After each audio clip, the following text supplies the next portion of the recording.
कोणत्याही सरकारी कार्यालयामध्ये जा, साध्या साध्या कामासाठी देखील तासनतास ताटकळत राहावं लागतं। कर्मचारी कधी एकमेकांशी बोलण्यामध्ये व्यस्त असतात किंवा कधी चक्क वाढदिवसासारखे समारंभ हे कार्यालयामध्ये साजरे करतात। मात्र यापुढे असं होणार नाहीये का, ते पाहूयात या रिपोर्टमधून।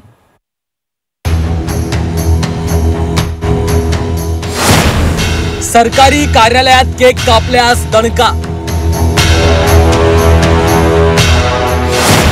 काम सोडून फोनवर बोलत बसला तर कारवाई। सरकारचं परिपत्रक, जिल्हाधिकारी ऍक्शन मोडवर। सरकारी काम आणि 6 महिने थांब अशी अवस्था जवळपास प्रत्येक सरकारी कार्यालयात दिसते। कोणत्याही सरकारी कार्यालयात जा, साध्या साध्या कामासाठी ताटकळत उभे सामान्य नागरिक असंच चित्र दिसतं। सरकारी कार्यालयामध्ये काम सोडून वैयक्तिक समारंभांचं प्रमाण वाढलंय, त्यामुळे सामान्य लोकांची कामं होत नाहीये। मात्र आता असं होणार नाही, त्याला कारण आहे राज्य सरकारनं काढलेलं एक परिपत्रक। या परिपत्रकामुळे सरकारी कर्मचाऱ्यांचे धाबे दणाणलेत, कारण यापुढे सरकारी कर्मचाऱ्यांच्या कामकाजावर करडी नजर ठेवली जाणार आहे। कामकाजाच्या वेळेत कार्यालयामध्ये वाढदिवस, लग्नाचा वाढदिवस, कुठलाही वैयक्तिक कार्यक्रम, सरकारी काम सोडून फोनवर अवांतर बोलणं, सतत कार्यालयीन काम सोडून बाहेर जाणं, कार्यालयीन वेळेत मित्रांसोबत गप्पा मारणं, कार्यालयात गाणे म्हणणं, ज्येष्ठ नागरिक महिलांना सन्मान न देणं, नागरिकांचे प्रश्न समजून न घेणं, अशा तक्रारी आल्यास संबंधित कर्मचाऱ्यावर कारवाई केली जाणार आहे। बऱ्याच कार्यालयामध्ये अधिकाऱ्यांचे किंवा कर्मचाऱ्यांचे वाढदिवस साजरे होतात, केक कापले जातात, गाणे म्हटले जातात आणि त्या ऑफिसमध्ये आलेले जे व्हिजिटर्स आहेत किंवा अभ्यागत आहेत किंवा शेतकरी आहेत ते बाहेर प्रतीक्षा करीत बसतात। हे चित्र निश्चितच चांगलं नाहीये, शासनाची बदनामी करणार आहे।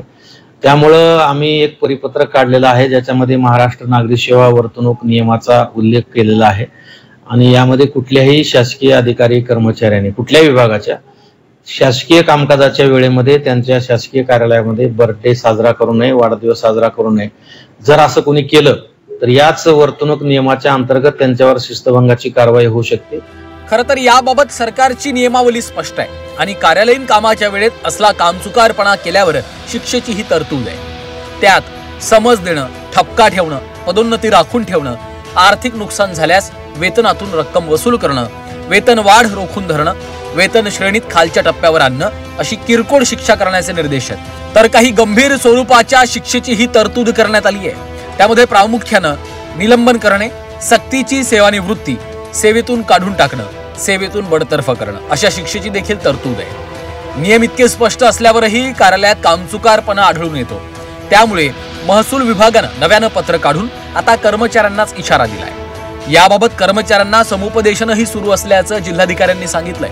मात्र तरीही तक्रारी आल्यास शिस्तभंगाची कारवाई अटळ असेल। प्रत्येक बैठकीत आम्ही समुपदेशन पण करतोय अधिकारी कर्मचाऱ्यांचं, पण जर असं कोणी कार्यालयीन कामकाजामध्ये असा वेळ वाया घालत असेल आणि शासकीय काम सोडून इतर कुणी काही करत असेल आणि त्याची तक्रार प्राप्त झाली तर त्याच्यावर सुद्धा आम्ही निश्चित कारवाई करू। नागरिकांच्या सोयीसाठी अनेक सरकारी कार्यालयांमध्ये एक खिडकी योजना आणली, मात्र तिचा फायदा कमी, त्रासच जास्त होतोय। नियम अनेक आहेत, त्यांचं पालन होताना मात्र दिसत नाहीये। आता नव्यानं परिपत्रक आणलंय, पण मोबाईलवर बोलणाऱ्या, कामचुकारपणा करणाऱ्या आणि कामाच्या वेळेत टंगळमंगळ करणाऱ्या या कर्मचाऱ्यांवर लक्ष कोण ठेवणार, त्यासाठी कोणती यंत्रणा राबवणार यासारखे प्रश्न मात्र अनुत्तरितच आहेत। त्यामुळे या नव्या परिपत्रकामुळे सरकारी कर्मचाऱ्यांच्या कामाचा वेग किती वाढेल याबाबत शंकाच आहे। विशाल करोळे, छत्रपती संभाजीनगर, झी 24 तास।